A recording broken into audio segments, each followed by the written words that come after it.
A restaurant near the train station was open despite having had its windows blown out. Susan ordered tea, then took us to the loo and tried to clean us up. "Where are your crutches?" she asked me. "Oh, Ada, your poor feet." Despite my stockings, my feet were covered with cuts. "What happened to your shoes?" "Ma'am took them," I said, "and then I couldn't get to the shelter fast enough. Not before the first bombs fell." She pressed her lips together but didn't speak. Back in our seats, she continued to sit silently. A waitress brought us sandwiches and we began to eat. "How did you find us?" Jamie asked. "Your mother left her letters behind. One of them had her address on it. But that building—" She paused. "Well, it took a hit, I'm afraid, but some of the people who lived there had come back, were standing by the rubble this morning, and one woman thought she remembered seeing you going down the stairs." Susan made a face. "She remembered passing you because you were moving so slowly, so I hope you made it to the shelter. I've been searching the shelters. I never realized there'd be so many." I had a more important question. "Why? Why did you come for us after you let us go?" Susan stirred her tea with a spoon, round and round, looking thoughtful. The restaurant had sugar on the table, but it was bad manners to take more than a bit. "You'll find out," she said at last, "that there are different kinds of truth. It's true your mother has a right to you. I was thinking of that when I let you go. But then I couldn't sleep.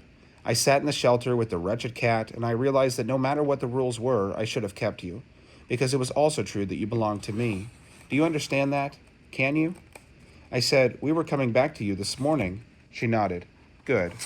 A few minutes later, she added, "I took the first train I could yesterday, but it was so slow and it stopped so many times, and then when the bombing started, they wouldn't keep going into London. We spent most of the night on a siding and only pulled into the station at dawn." She stopped talking. Jamie had slumped against the table. He was sound asleep.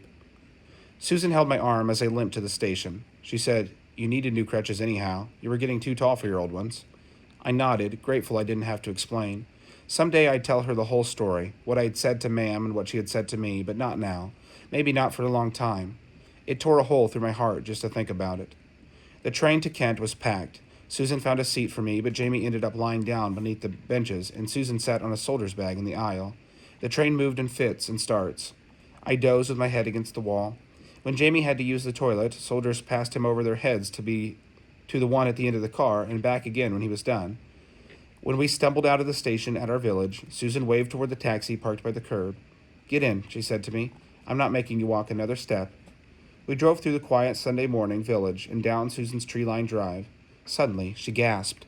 I got out of the taxi and saw what she saw. The house was gone. A direct hit from a German bomb. What seemed like half the village stood among the rubble, carefully lifting away bricks and stones. They looked up at the taxi. They saw us, and it was like when we saw Susan in London all over again. The astonishment on their faces, the fear turning to happiness, to laughter and smiles. Susan stood frozen, her hand covering her mouth. They rushed toward us. Fred, the vicar, Stephen White, the publican and his wife, the policeman, pilots, Lady Thornton threw her arms around Susan and burst into tears. "Why didn't you tell me you were leaving?" she sobbed. "You never go anywhere. Why didn't you let anyone know?"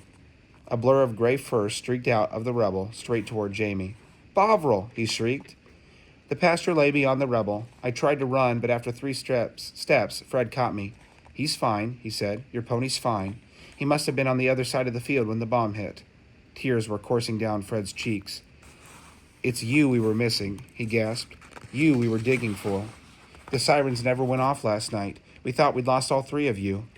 Jamie bounced over to Susan, grinning. "We've been shipwrecked," he said. Susan still looked stunned, but at Jamie's insistence, she stroked Bovril's head. Then she put her arms around Jamie and looked directly at me. "It's lucky I went after you," she said. "The 2 of you saved my life, you did."